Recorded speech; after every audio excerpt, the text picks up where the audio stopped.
welcome back to Mix's annual video series for award season. I'm Tom Kenny, the editor of Mix, and we're here today to talk about Dune Part 2, director Denis Villeneuve's epic take on the story of Arrakis. We're joined today with the sound team of Doug Hemphill and Ron Bartlett re-recording, and somebody who's new to the Dune universe, Richard King, Supervising Sound Editor. Thanks for joining me today, gentlemen. Richard, I'd like to start with you because you're new. This is a whole new world. This is sand and sieges and mechanical devices. What was your first take when you came on to this Dune team? What was your first take on Arrakis? Well, the movie has such an enormous scale and scope. It was intimidating at first. Denis showed me the film, and we could see the amount of world building that we had to do ahead of us. Denis wanted a very documentary style approach that is recognizable and relatable sounds.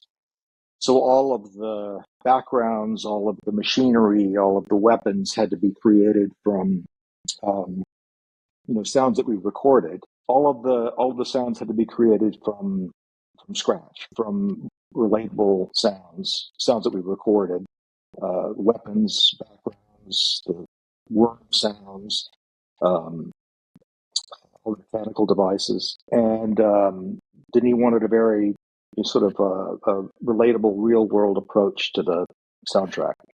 Anything that was a little bit sci-fi sounding, he immediately jettisoned. So it was great fun to put it together using natural sounds and just building up and building up. He created such an incredible, unique look to the film. And we had a tall order ahead of us to match it with sound. It's interesting to me that there's we're in outer space, we're in the future, and there's very little futuristic sounds. There's no beeps, whirs, those kind of things, right? Yeah, that was his approach to it. He wanted very much to for the audience to relate to the film as if they were there, and in order to do that, the sounds had to be sounds that one could imagine hearing in our terrestrial world. So, everything is very much grounded in reality, in our recognizable reality. Well, the technology is advanced, highly advanced in some areas, but very archaic in other areas. So, we wanted to hear the sounds of the machinery. We wanted to hear the workings, the gears, the sand in the gears, all the little pieces of machinery inside the big machines that were working. The weapons were all created from, more or less terrestrial weapon sounds, just modified a bit. It was fun to create we hear in the places in the film animals, birds, insects, and we wanted those to be odd, but not ear catching in the sense of pulling you out of the moment. So, we would take a bird phrase from a terrestrial bird and then recut it and pitch it slightly just to make it sound different, but not freakish. Yeah. Well, there's a good example. When you talk about the mechanical of the sand, there's a great opening scene with the spice harvesters. I mean, those are gigantic devices, a huge amount of weight to them, and they're coming down in the middle of the desert. Ron, Doug, you've worked with Denis before, the first one, certainly. And I understand he has a good ear for sound, and you work very closely with Joe Walker, the picture editor. Could you talk to me about how that sort of informs the track, the relationship with those two? Well, to do one addendum to what Richard was saying, if you notice in Denis' Dune world, there's no computers. There's libraries, in terms of beeps and bops. You were saying there's none of that. There's libraries in Dune, but it's specifically not computers, although the Harkonnens have some sort of advanced mapping system. But yeah, that's a deliberate choice on Denis' part, which I find really interesting. I will say about Joe Walker, we were talking about how Joe is so involved in the sound. There's a scene in the film where Lady Fennerig casts a spell on Fade Rotha. And we had some great tracks. Richard cut some wonderful stuff, but Joe had done this sort of sound sequence in his editing room. And it was one of those things where we all love each other so much and we all respect each other so much. We just sort of said at some point, well, let's just use what Joe did. Because trying to do, the forensic thing of recreating what Joe did in his editing room in that particular sequence was just, we had too much respect for Joe. And we ended up using that in the film. So that's kind of my homage to Joe. Joe comes from a very strong sound background. He was a sound editor for a short time. He comes from a very strong classical composing background and still writes and plays today. He's very musical. So he develops a lot of his track in the cutting room, and really the sound really propels his cut. And he loves to flush it out, with his team to get a rough, view of the whole track of the whole film, and that allows him to pace things differently, and it informs his cut quite a bit. So the first time I got on the film was a little early, and Joe and Denis brought all these tracks and in my studio, and we sat and did a couple of temp mixes with just me, and we blasted through the whole film with all of Joe's tracks and a great temp dub that of music that Clint Bennett cut.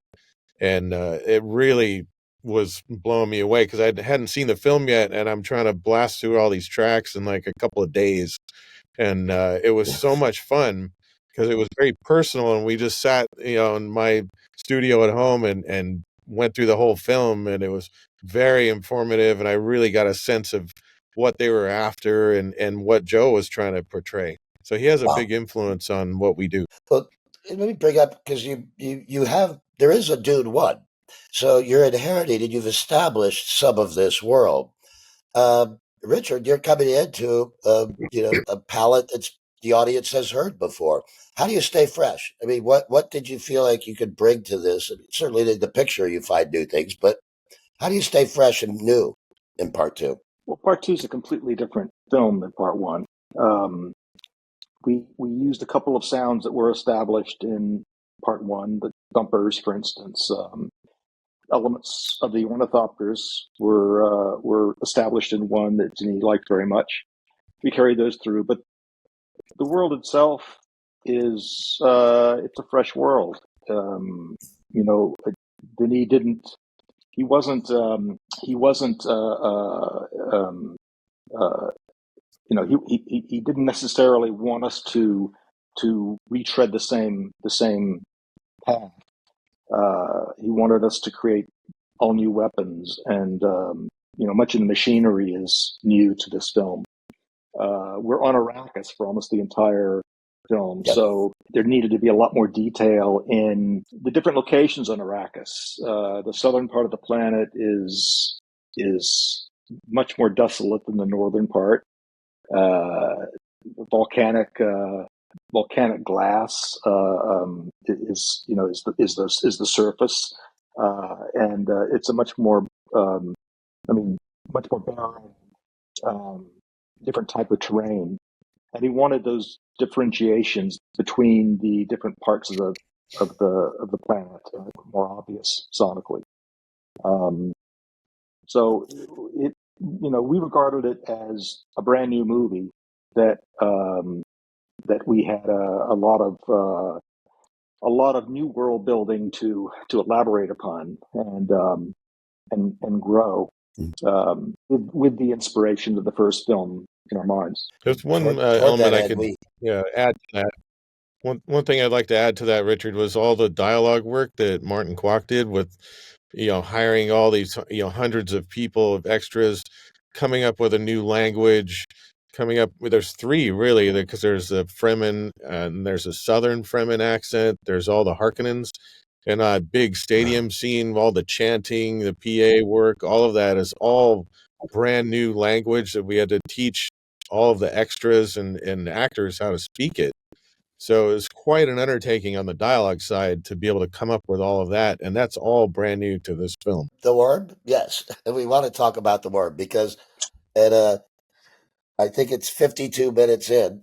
I watched this in Emeryville, California. I remember, and the audience honestly basically stood up and cheered when Paul gets up on the worm. So, if you could walk me through that scene, Richard, we'll start with you. It goes on for a while. There's weight, there's bigness, there's rushing winds. Could you walk me through this scene, all of you? It's fantastic. Well, the worm doesn't really make any vocalizations. I guess it has no need to, and it lives underground. And the main sound of the worm basically is its interaction with the terrain around it. Its weight. This is a thing it's like a skyscraper traveling as fast as a freight train through the sand. So it was really about about creating this sense of mass, and this thing is so massive that it almost creates its own gravity. And we wanted to give that sense of not only the intimidation factor, but also the majesty of it, and the beauty of it, and the impressiveness of it.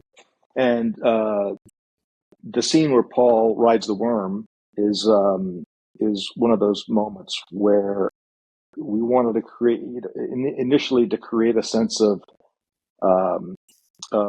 chaos. I've done a lot of sailing, and some of it in very rough weather. And my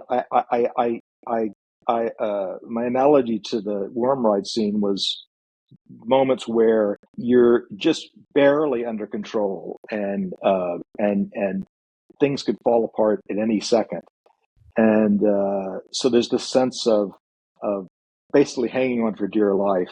And we wanted to create in the audience's imagination a sense of chaos and the sense of just barely being under control, so that when Paul finally masters it and is able to realize that he's able to control the worm's direction, it's almost like a magic trick.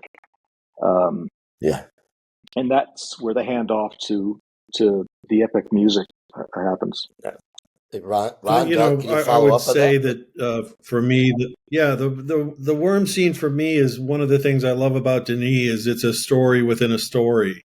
This is Paul Atreides going from, as Gurney Halleck says, the young pup to maybe the Mahdi, maybe the Lisan al-Gaib, voice from another world, and it's an incredible sequence story-wise to work on. And Ron, you chime in on that. There's so many layers, having watched this over and over now and talked about it. There's so many layers that go into this whole sequence, starting from the most minute thing where it's just air, very slight wind, and the footsteps of Paul setting the thumper itself calling the worm. And then these guys did such a masterful job of building the tension and the anticipation of this worm coming. And then it ends up being the most gigantic worm anyone's ever seen. But they did a very clever thing with in the distance, when it first breaks through, you see the sand go, and that is played very distant and smaller in scale because it allows you time and more anticipation as it comes at you.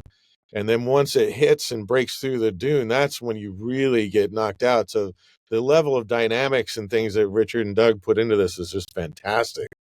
There's something about the sound of something huge happening in the distance that's as impressive as something huge happening close to you, and so it gives you those that 15 seconds or whatever to anticipate what it's going to be like when it is right underneath them. And it's funny, Tom, because everybody talks about the big sequences in Dune 2, and they're incredible.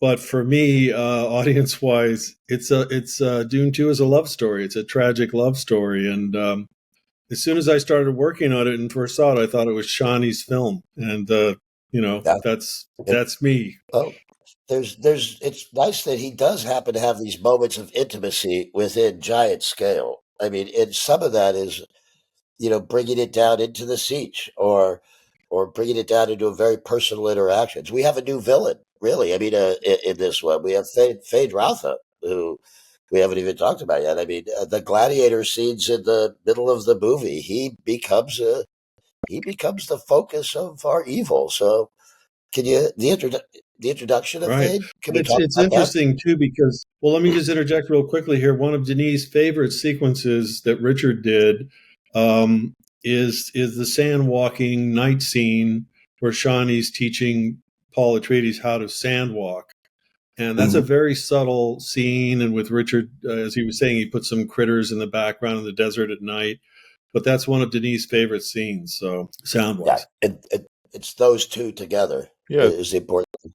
Um, Earlier, I asked a question about Fade Rautha. We're introduced to a new villain of sorts in this movie. He's almost set in opposition to Paul Atreides. Can you talk to me about the scenes with Fade? Fade is really a rock star, and so we try to treat him like that. And when the scene starts out, you've got this huge grinding music from Hans as the Baron comes out, sets the tone. We do a quick trade off to the Harkonnen chanting and the crowd and the PA. So it's just this raucous, crazy environment. And Doug did a few passes on that to really fine tune that to get it to where it is. So I mean, there's so many tracks and it's easy to just make it a lot of mush, but we really pushed and pulled a lot of tracks to make certain things rack focus of what you should hear at this moment to tell that story. And so when he walks out, it's all Hans and it's a rock star moment. And then as they get into the fight scene, it becomes more personal. And then the crowd's cheering so loud. And then he grabs him and he says, "You fought well, Atreides." We couldn't even hear his line. So we had to do a very clever way of just pulling the rug out for the audience and bring it down into this very tight whisper, a very personal moment, and then blast you with the crowd after that because they cheer as he dies and walks out, like the triumphant guy who didn't need his shields. And so there's all these different layers and emotions that go on in that scene. and it's interesting too, Tom, the way this crew works with Denis' leadership. With that sequence when I was working with Richard, there's a lot that we do when we mix where we don't even talk about stuff like any creative endeavor. There's this sort of tacit understanding and knowledge. It's sort of a, dare I say, a Vulcan mind meld or whatever, where a lot of words aren't necessary. We just know each other and we're on the same page creatively. So the amount of work that was done on Dune 2, so much of it was nonverbal, where he didn't have to explain it to us. Joe didn't have to explain it. We didn't have to explain it to each other. We just somehow the alchemy of this crew working together, it spins. And I will say the blend with music and effects in this film with Hans's the integration is superb. Do you hear much of that early, Richard, or how does that work? I heard the temp mixes that Ron did using Hans's music from Dune. But and so I could see in the tracks that Joe created where they were thinking about having music lead and where they were thinking about sound effects leading. But I, I, it's not as if we scrimped on the areas where music was heavy. I think we wanted to create a world that was seamless throughout and had the ability later on um, to to duck and weave around the music where necessary. I also think that that a convincing sound design track can exist happily with a big music track um, as underscore or as a kind of concrete touchstone to where we are in the film. the situation, the physical situation that the characters find themselves in. It's true. I mean, there's a Ron, lot of weaving and handoff, between music and sound effects, and a lot of times you can't tell what's what. And even Doug and I sometimes will solo something. Is that yours or mine? And then we realize, okay, that's who's got what, and then we go from there. But the whole idea is to blend them together and make them work together and not compete. And of course, it's a total, embarrassment of riches of that we have with so many tracks and so many ideas. But it's a collective thing, led by Denis, of course, of what he wants and what we want to get out of the story. There's a moment in that worm ride when he jumps off the cliff of the sand dune and falls into the chaos. There's a piece of music in there you might not know or recognize as music, and it blends really well with all the sand churning and all that, and it just finds its way in there as a thread, and it creates a cool element, and it comes back to all the worm and the power of that and the wind. And then Doug does this really cool thing where he just swept away a lot of the high end and the track, and he can speak about that. But it allowed music to come out of that with Loire singing, and it just gives a very peaceful Zen moment to this giant grandiose track. So that's a good example of how they blend and trade off with each other. One of the things the term we use, Tom, is rack focus on the sound, which is basically the idea, which everybody knows. Denis decides what he wants the audience to hear. What is important to be listening to at any given point in the film, and we call that racking focus. And otherwise, if you didn't do that, you'd have a complete muddle of chaos. So, very important concept. Speaking of chaos, we come in at the end with the battle for Arrakis to come out of the movie, and it's just there's a lot going on. We got our explosions. We got ornithopters moving in. We've got people chasing each other with swords and knives. Can you talk to me about the battle scene and closing this installment of Dune? Richard, you want to start? Well, that'd be an example, I think, where sound effects and music are both going full force simultaneously. The events on screen needed to be honored and noticed and held up with sound, but the music is sort of the driving force that runs throughout the entire sequence. There's several different locations in that end battle scene, and we wanted to be clear about where we were. And that was an intricate weave of music and sound effects throughout, where both are audible pretty much the entire scene. Yeah. But they're defined. I mean, but they're also very clear. They're not getting in each other's way. Rod, Doug, that scene? What he said. That's you think about the audience when you're doing a sequence like that. No, you really think about the audience because you want it to be exciting. You want it to have a sort of pace and energy to it. But you need to really think carefully about balancing and giving. I think that's the key. Is we are the audience when we're watching a scene like that, watching the movie, working on the movie. And what would we like to hear? What's going to make our heart beat faster? What's going to excite us? And I think that's how do you work other than that as an artist? You have to use your own judgment, your own what seems exciting or right to us, and that's, I think, kind of goes back to the mind meld concept that Doug was mentioning, in that Denis created such a convincing world that we all, I think, got on the same train and got in the same mindset as to what was what would be right for each moment. And Denis is a very good captain of the ship, in that he gives us plenty of room to roam and experiment, but is always there to bring us back to the center if we drift too far one way or the other. But it really was a kind of a magical experience for me, being first time working with Denis, and just seeing how he can